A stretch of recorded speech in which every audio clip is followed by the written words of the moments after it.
Nasa kustodiya na ng Senado si Senator Bato de la Rosa nitong May 11. Kaya ay matapos ang biglaan niyang pagpapakita sa naging mitsa ng kanya sanang pagkakaaresto na hindi natuloy. Pero ang proteksyon niyan ay hindi nararapat ayon sa ilang eksperto sa batas. Naritong report. Sa pagdidiing ito ni Senate President Alan Peter Cayetano kaugnay sa desisyon niyang isailalim si Senador Bato de la Rosa sa proteksyon ng Senado, consistent with past practices, no?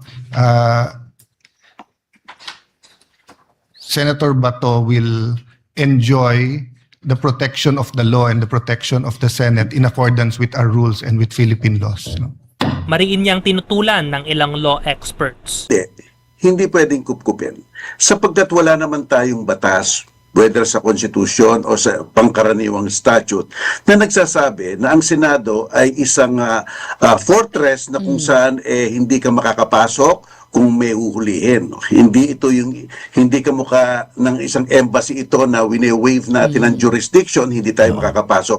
Walang ganyan sa batas. Ayan ay tradisyon lamang, iyan ay parang kostumbre nila, pero ang kostumbre at tradisyon hindi pwedeng manalo kung may pag-uutos ang batas. Kasi ang batas natin malinaw eh.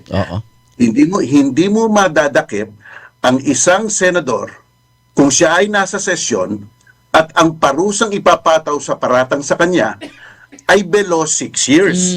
Yun lang naman eh. So, ibig sabihin, kung labas doon, pwede kang hulihin. They can, if there is such a warrant of arrest, they can arrest him while he is in the Senate. Yung tradisyon ho kasi, to my mind, it cannot and it should not be used to shield anybody from from a valid warrant, especially so the penalty is way beyond the threshold provided by the Constitution, which is 6 years or lower. Anila, pwedeng isilbi ang arrest warrant ng ICC laban kay De La Rosa. Ang crime against humanity for murder at attempted murder ay tinatawag na universal crime. Sa international law, ibig sabihin nun, kahit sinong country, pwedeng litisin iyon. Hindi lang tayo. Kung saan man siya madadakip, pwede siyang litisin. Yun ang una. Pangalawa, meron tayong Republic Act 9851. Iyan ang tulay natin sa international law.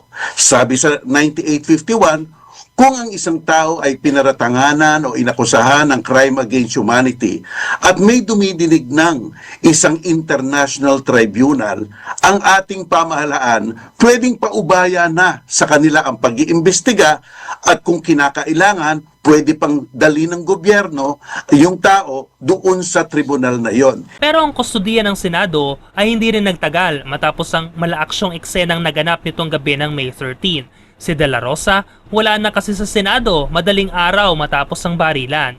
Para kay Cayetano, hindi naman daw pagtakas ito. 3 days later, wala pa rin yung warrant. Sabihin mo, boss, gusto ko nang umuwi ka na.